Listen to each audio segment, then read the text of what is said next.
Gracias, Eboe. ¿Dónde se fue? Felicidades y gracias por compartirnos y recordarnos esta parte de los procesos coreográficos que fueron la esencia o sigue siendo la esencia de la danza, ¿no? La danza como un arte escénico. Y me encantó tu presentación.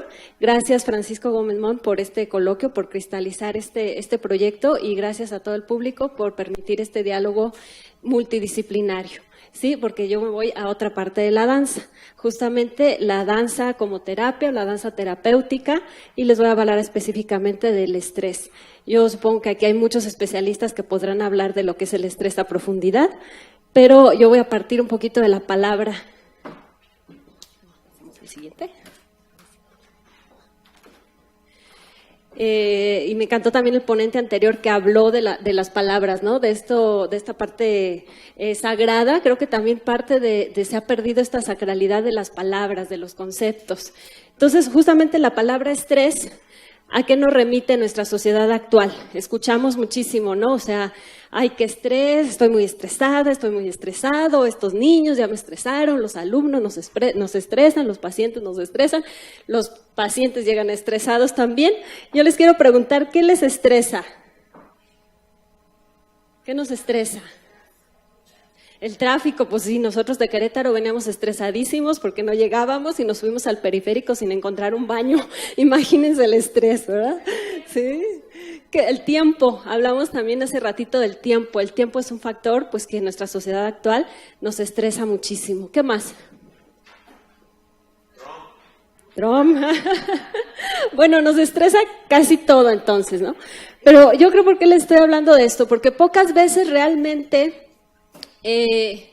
todos estos factores y el estrés justamente no distingue ni género, ni edad, ni todos estos factores que están aquí, ¿verdad? El tiempo, las tareas, el trabajo, los diferentes roles que vamos cumpliendo en nuestra sociedad actual. Y pocas veces nos ponemos realmente a reflexionar porque hablamos de esta devaluación de esta palabra, porque realmente el estrés es una enfermedad mortal. Es un padecimiento. Cuando decimos estoy muy estresada, pues no estamos pensando en eso, ¿verdad? Entonces aquí justamente están estos datos.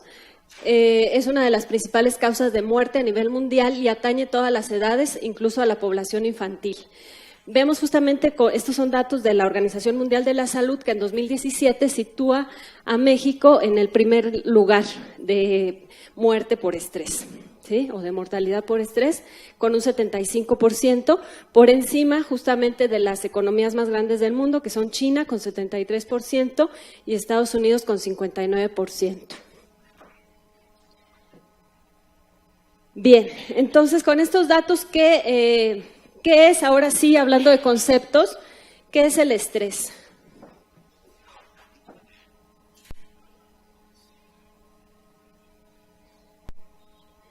El término estrés se emplea generalmente refiriéndose a tensión nerviosa, emocional o bien como agente causal en dicha tensión.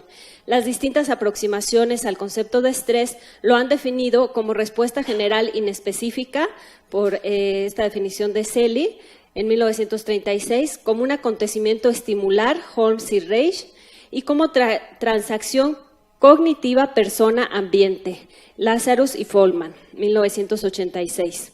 Podemos observar entonces que el estrés ha sido estudiado y conceptualizado de diferentes maneras. Sin embargo, el término estrés proviene de la física y de la arquitectura. Entonces, esta definición me encantó porque vean cómo se asemeja realmente a lo que sentimos en nuestros cuerpos. La física lo define como la tensión que se produce en los elementos sólidos como respuesta a los empujes ejercidos desde el exterior que pueden llegar a deformarlos o romperlos. Eso es lo que dice la arquitectura referente al estrés.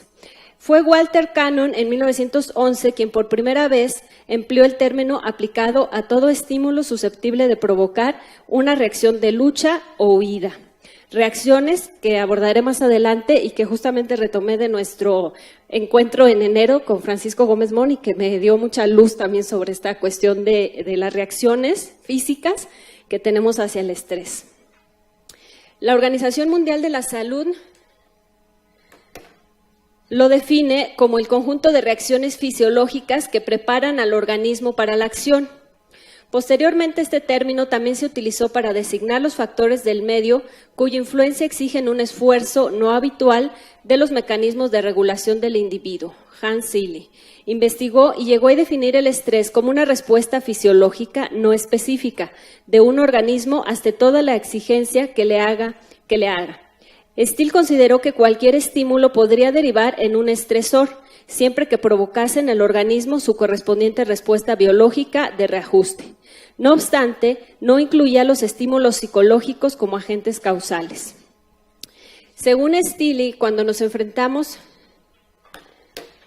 a una nueva situación, el cerebro recibe información que se transmite y analiza a través de los sentidos, relacionando esta con recuerdos que se han almacenado de anteriores experiencias. Si la evaluación es negativa, envía una señal que libera hormonas, como la adrenalina y el cortisol, la llamada hormona del estrés, poniendo al organismo en un estado de alerta o de resistencia, dando lugar a la aparición de síntomas de cansancio y fatiga. En la mayor parte de los casos, una vez que dejamos de sentirnos amenazados, el cuerpo se recupera, pero si la situación se prolonga, se puede llegar a un estado de extenuación. Nos enfrentaríamos entonces con el nivel de resistencia bajaría, apareciendo nuevas señales de alarma y comenzando un sufrimiento físico y mental, es decir, no cumplimos este ciclo de descarga y esto pues se repite, que es lo que nos sucede actualmente en nuestra sociedad. ¿Esto a qué nos lleva? Pues que se acumulan estas sustancias, no hay esta descarga de adrenalina y estas sustancias quedan acumuladas en nuestro cuerpo, provocando el estrés en sí, como dije al principio, pues este padecimiento no es en sí un padecimiento directo que lleve a la muerte, pero sí es la causa de muchas enfermedades, sobre todo, digamos que la primer causa de ellas pues son los infartos. No es la única, también tiene que ver con la obesidad, la hipertensión arterial, la migraña, la osteoporosis, enfermedades de la piel, gastritis, cistitis, debilidad muscular, bajas en el sistema inmunológico, cambios de humor, ansiedad, depresión, irritabilidad y en las mujeres falta de deseo sexual y amenorrea. Nuestra reacción ante estos estresores, como se mencionó, tiene que ver con dos respuestas naturales, enfrentar y huir, que nos comentaba justamente en enero Francisco Gómez Mon, también tienen una connotación genérica, ¿sí? Nos decía él que justamente el enfrentar es una reacción más propia de los hombres y el huir propia de las mujeres. De ahí yo, he llegado a esta deducción que por eso en la actualidad también los más altos índices de estrés se encuentran en las mujeres, porque se ha alterado esta reacción natural también. Hoy en día las mujeres tendemos o nos hemos visto forzadas a enfrentarnos más que a huir. Los estresores son constantes a lo largo del día, día tras día. Nuestros cuerpos terminan bombeando cortisol casi constantemente y por otra parte no nos damos tiempo de descargar la adrenalina. Estas reacciones justamente nos decíamos son desde la prehistoria y son las reacciones naturales que deberíamos de tener. Evaluar la situación y decidir si nos enfrentamos o huimos.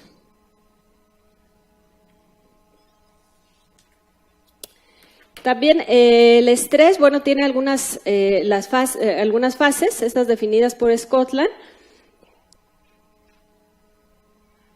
Es que voy a saltar un poco algunas partes por cuestión del tiempo. Bueno, y entonces en estas tres fases se da la reacción de alarma, la fase de resistencia y la fase de agotamiento cuando se llega a esta descarga. ¿Qué tiene que ver esto con la danza o con la danzaterapia? Que es lo siguiente que voy a abordar.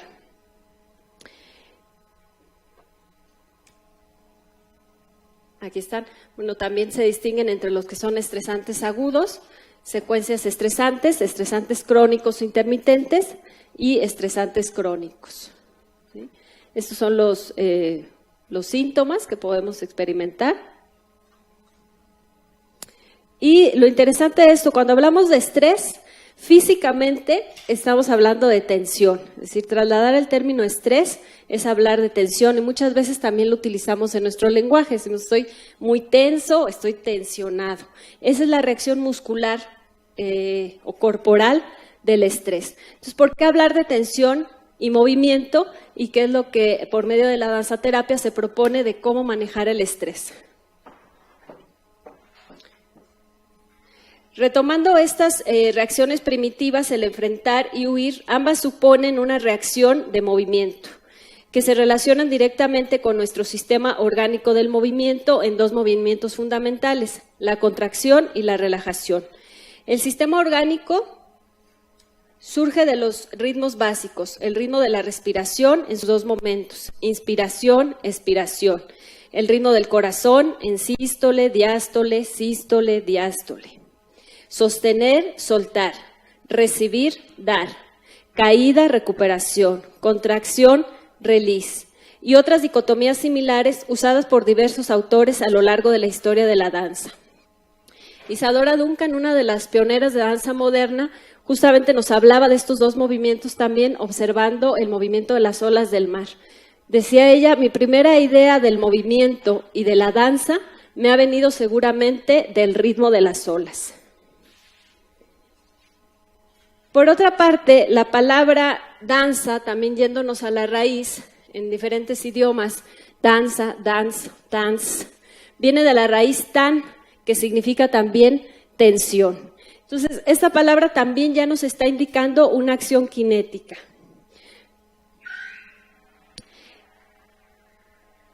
De acuerdo a Thérèse Bertherat, madre de la antigimnasia, todas nuestras enfermedades derivan de esta relación entre tensión y relajación. La danzaterapia como disciplina surge en los albores del siglo XX, tomando como punto de partida la danza expresionista desarrollada en Alemania, después de la Segunda Guerra Mundial, siendo esta la primera vez que en la danza se establece una conexión entre el movimiento corporal y los procesos mentales y emocionales del individuo, aunque en esencia ese fue uno de los principios de la danza desde la época primitiva, lo que establece a la danza como una actividad auténticamente humana que ha tenido como finalidad el desarrollo del hombre en todo su ser y la comunicación con sus semejantes. Esto indica que la danza tuvo desde sus orígenes un carácter ritual y curativo. En el siglo XX, todas las ideas estas ideas se retoman para sentar las bases del desarrollo de la teoría sobre terapias a través de la danza.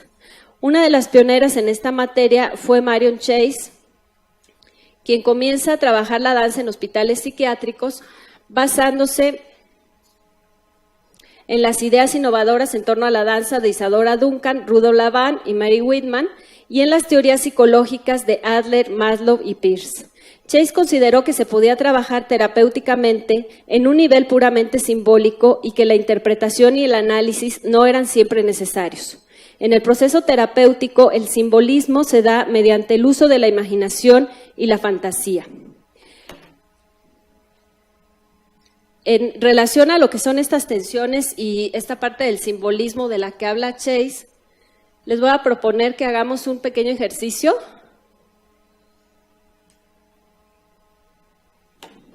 Ella habla de lo que es el simbolismo y un poco se relaciona con lo que nos acaba de hablar Evoe también, porque bueno, la danza justamente utiliza movimientos simbólicos, ¿no? Entonces hablabas justamente de este motivo mínimo, ¿no? Yo les voy a pedir que vayan utilizando sus dos manos y hagan este movimiento repetidas veces, pensando justamente en esta contracción y relajación. Vayan sintiendo cómo va por sus manos circulando la sangre, ¿sí?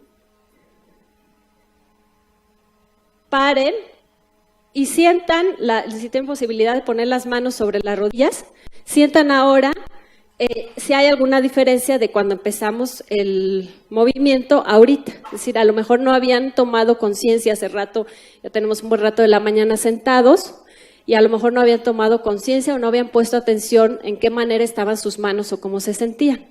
Esta sería la primera parte, experimentar la tensión, relajación. A este movimiento le vamos a poner ahora la parte simbólica. Vamos a volver a hacer el mismo movimiento al ritmo que cada quien quiera y vayan coordinando este ritmo con el ritmo de su respiración. Inhalen y exhalen. Inhalen y exhalen. Háganlo cada quien a su ritmo y ahora Si pueden cerrar sus ojos con sus ojos abiertos como quieran, vayan poniéndole una imagen a este movimiento. Vayan imaginando que están amasando, que están agarrando una masa, ¿sí? Y entonces esta tensión, cada vez que cierran sus puños, es más fuerte, porque es como si quisieran realmente agarrar, apachurrar esa masa, una plastilina, una gelatina. Imaginen, cada quien póngale la imagen que quiera.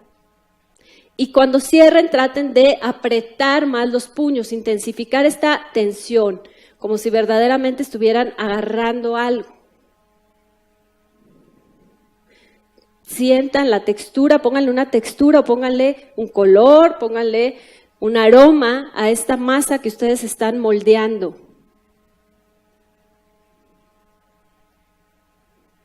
Dejen la masa y paren el movimiento. Abran sus ojos, los que los tienen cerrados, y coloquen nuevamente sus manos sobre las rodillas.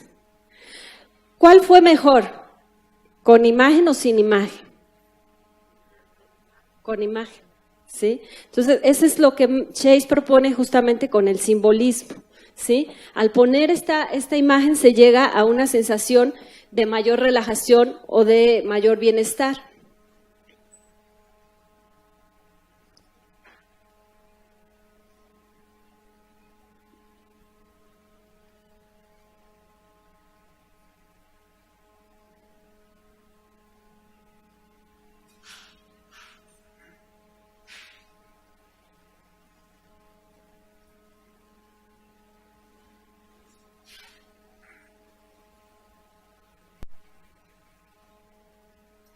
Lo mismo sucede en nuestra respiración.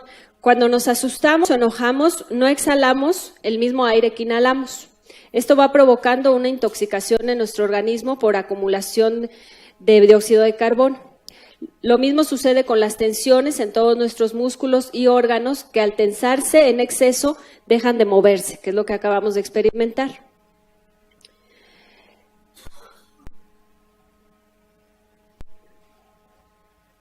La técnica propia de la danzaterapia para lograr esta empatía es el espejar. Se espejea el movimiento, el sentimiento, el ritmo y el espacio del otro, estableciendo así una empatía kinestésica como método de acercamiento y comprensión en el mundo del otro. La danzaterapia es una herramienta terapéutica que tiene desde sus orígenes repercusiones comprobadas en problemáticas psicológicas, como la reducción de ansiedad, disminución significativa de la depresión, cambios en la autoestima e imagen corporal, progresos en la relación con otros y en los intercambios sociales, capacidad de elevar los niveles de atención y beneficiar el proceso cognitivo. Las problemáticas sociales en nuestra actualidad, en la relación a nuestro estilo de vida, pueden ser tratadas por medio de la danzaterapia con un enfoque de autocura. En ellas se proponen la reducción del estrés a través de las técnicas de relajación que pueden ser practicadas de manera individual, en donde se busca una generación de nuevos hábitos, cambios en nuestra cultura corporal, tratamiento de enfermedades o padecimientos derivados del sedentarismo, cambio de hábitos posturales y todos los padecimientos preventivos y curativos de lesiones relacionadas con ellos. Les pongo este pequeño video. Ay, perdón.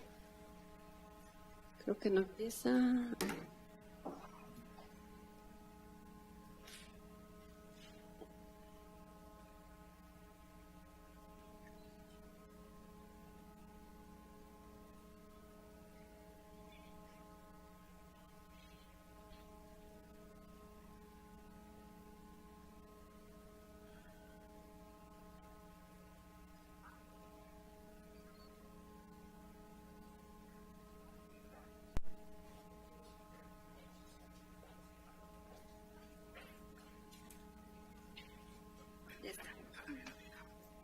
No importa, sin audio, ¿eh? No importa. Las endorfinas son neuropéptidos, pequeñas cadenas proteicas que se liberan a través de la médula espinal y del torrente sanguíneo. Son opiáceos naturales del organismo y que pueden ser hasta 20 veces más potentes que los medicamentos contra el dolor. Por ello es lógico que al movernos y liberar estas sustancias nos sintamos mejor. Ya el historiador de la danza, Kurt Sanz, nos señala que toda danza es y da éxtasis. Vivimos en un cuerpo, por lo tanto poner atención a lo que nuestro cuerpo nos comunica nos sitúa de una manera natural en el aquí y el ahora. Activa procesos químicos que desatan estados de ánimo placenteros. Por ello, la terapia de danza se enfoca en generar momentos de alegría que nos permitan liberar tensiones innecesarias. La danza en general se produce en un equilibrio de las tensiones. Por ello, sus movimientos son armónicos y espontáneos. Nos ayudan a descubrir las potencialidades del cuerpo y la mente y vivir de una manera más plena. Muchas gracias.